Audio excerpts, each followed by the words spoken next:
میرا خیال ہے امام جتنے بھی میں نے دیکھے نا جو خود تعویذ دیتے ہیں، دنیا میں جتنے راقی آپ دیکھو گے جو تعویذ دیتے ہیں۔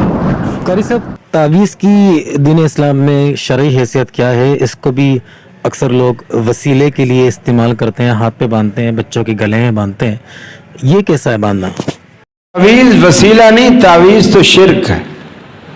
من تعلق تمیمۃ فقد اشرک، کہ جس نے تمیمہ لٹکایا اس نے شرک کیا۔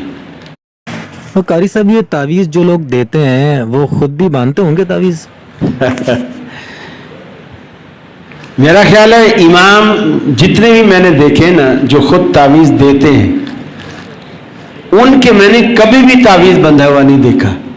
یہی تو کمال ہے، کمال ہی یہی ہے۔ دنیا میں جتنے راقی آپ دیکھو گے جو تعویذ دیتے ہیں، ان کے اپنے گلے میں، بازو پہ کہیں کبھی بھی تعویذ بندھا ہوا نہیں دیکھو گے۔ یہ صرف آپ کو دیتے ہیں، جیسے ہوٹل والا اپنے ہوٹل سے روٹی نہیں کھاتا، یہ معلوم ہے آپ کو؟ ہوٹل والے جو ہوتے ہیں نا وہ اپنے ہوٹل سے روٹی نہیں کھاتے، ڈاکٹر اپنے کلینک سے دوا نہیں لیتے، دوسرے سے لیتے، کیونکہ ہوٹل والے کو پتہ ہوتا ہے نا کہ ہم کیا کھلا رہے ہیں، وہ خود نہیں کھاتا۔